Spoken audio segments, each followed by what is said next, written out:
My question is, should culture be preserved at all? Because in the name of preservation of culture, already we have started seeing moral policing in India. See, culture is a happening thing. Nobody can preserve it as it is. It is evolving all the time. Nothing wrong with that. If it's evolving naturally, people making choices and making certain changes with their lives, it's perfectly okay. But when your culture is being engineered by commercial forces, some amount of stopping and preserving also needs to happen, isn't it? If naturally it's evolving, people are making their choices to eat differently, to dress differently, to do things differently, it's perfectly okay. So, for commercial forces are anyway having budgets to change your culture, having a strategy to change your culture. When it is so, I think you should also have a strategy not to allow that to happen.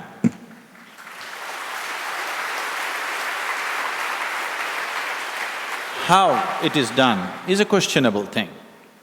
Whatever you called as moral policing, it happened in crude ways. So yes, everybody is disgusted with that.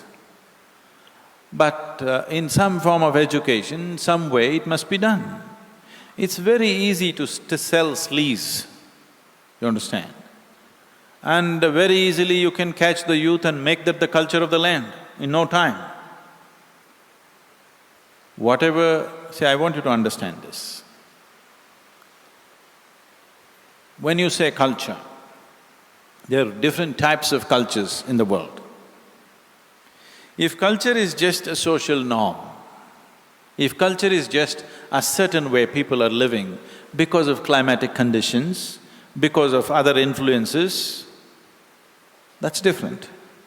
I want you to understand this culture was engineered to gradually lead people towards their spiritual process. Always, right from ancient times, every aspect of your life, how to sit, how to stand, everything was engineered to slowly lead you towards a spiritual process. And I think that part of the culture has to be preserved. I don't care how you dress, what you do, but there are many aspects of culture which are essentially a yogic science implanted into people's lives, so that without even knowing you're practicing yoga. This was done thousands of years ago. Like a mother teaches a child to brush his teeth, like that yoga should happen in their homes.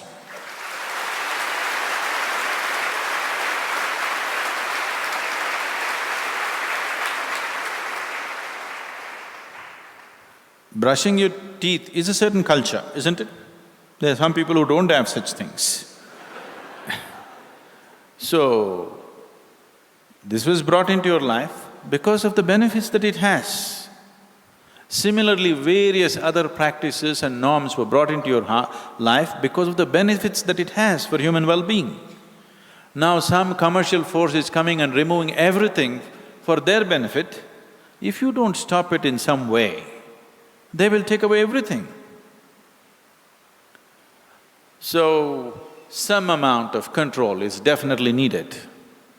If people are making their choices and slowly evolving into something else, that is nobody's business, okay?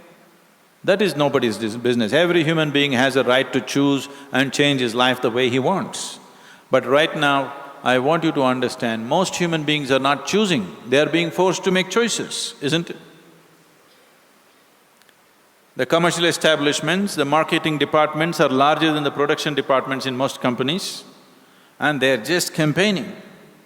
If you don't do some kind of stoppage, it must be done gently, sensibly, but unfortunately, because saner voices in the society never speak, the crude ones get onto the street and do the job.